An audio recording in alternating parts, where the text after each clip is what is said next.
नमस्कार, मैं ऋषा। आप देख रहे हैं समाचार न्यूज़ इंडिया। इस वक्त हम लखनऊ कांग्रेस कार्यालय में मौजूद हैं और हमारे साथ प्रदेश प्रवक्ता सचिन रावत जी मौजूद हैं। सचिन रावत जी, आपका हमारे चैनल में बहुत बहुत स्वागत है। Thank you. जैसा कि आप जानते हैं कि देश भर में नीट स्कैम को लेकर भारी संख्या में यूथ प्रोटेस्ट कर रहे हैं, जिसके चलते ऑपोजिशन भी प्रोटेस्ट में शामिल है, जिसको लेकर हम सचिन रावत जी से उनकी प्रतिक्रिया जानना चाहते हैं।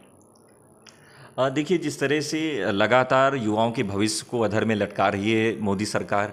पहले नीट के एग्ज़ाम में धांधली होती है, उसके बाद में 18 जून को जो यूजीसी नेट का पेपर होता है वो पेपर लीक हो जाता है।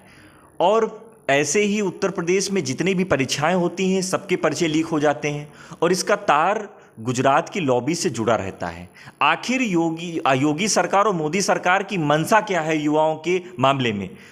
मैं तो स्पष्ट तौर पे कह सकता हूं कि ये सरकार युवाओं के भविष्य को अंधकार में ले जाने का काम करती है। युवा अपने भविष्य के लिए तैयारी करते हैं, परीक्षा देते हैं, उनके परिवार का पूरा सहयोग लगा रहता है। उसके बाद में युवाओं को हासिल क्या होता है? पर्चा लीक हो जाता है। तो मैं कह सकता हूं कि ये जो सरकार है, इस सरकार की जवाबदेही तय होनी चाहिए। धर्मेंद्र प्रधान का इस्तीफा होना चाहिए, क्योंकि लगातार उनके रिज्यूम में कई पर्चे लीक हुए। मैं कह सकता हूं कि आज कांग्रेस पार्टी ने पूरे देश में इस नीट परीक्षा की धांधली के गड़बड़ी के खिलाफ हम लोगों ने प्रोटेस्ट किया। हम लोगों ने उत्तर प्रदेश में भी प्रोटेस्ट किया। अजय राय जी के नेतृत्व में भारी संख्या में लोगों ने प्रोटेस्ट किया। हम लोग राज्यपाल जी से मिलने जा रहे थे, पुलिस के द्वारा हम लोगों को डिटेन किया गया। डिटेन करने के बाद में अजय राय जी के साथ हजारों कार्यकर्ताओं को पुलिस लाइन ले जाया गया। तो मैं कह सकता हूं कि ये सरकार की मंशा नहीं है कि युवाओं को उनके भविष्य को सुचारू रूप से चलाने की। तो आज जिस तरह से सारे पर्चे लीक हो रहे हैं, ये सरकार जो है पर्चा लीक सरकार बन चुकी है।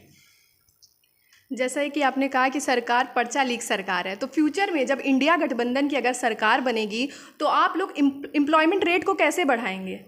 देखिए, जिस तरह से आज की डेट में 45 साल में सबसे ज़्यादा बेरोजगारी का दर है, और अगर योगी सरकार या मोदी सरकार से कहा जाता है कि युवाओं के रोजगार के लिए कोई बात कहें, तो मोदी जी कहते हैं कि पकौड़े तलो, पान लगाओ, इस तरह की बातें करते हैं। योगी जी कहते हैं कि सदन में कहते हैं कि उत्तर प्रदेश का युवा योग्य नहीं है, अगर योग्य होता तो उसको रोजगार दिया जाता है। 68,000 शिक्षकों की बात है, वो लोग प्रोटेस्ट कर रहे थे। शिक्षा मित्र, अनुदेशक, तमाम लोग इनकी सरकार के खिलाफ प्रोटेस्ट कर रहे थे, क्योंकि ये सरकार जो है वो रोजगार नहीं दे पा रही है। तो मैं कह सकता हूं कि कांग्रेस पार्टी की जब यूपीए 2 का कार्यकाल था, हम लोगों ने सेना भर्ती की, रेलवे भर्ती की, जितनी संवैधानिक संस्थाएं थी उसमें रोजगार का सृजन किया। लेकिन आज जो संवैधानिक संस्थाएं थी, वो संवैधानिक संस्थान सब प्राइवेटाइजेशन की जा रही हैं और सब में संविदा कर्मी भर्ती हो रहे हैं। तो मैं कह सकता हूं कि जो सरकारी वैकेंसी होती थी वो संविदा वैकेंसी हो करके ये जो घालमेल किया जा रहा है, ये अडानी को जिस तरह से रेलवे दे दिया गया, एयरपोर्ट की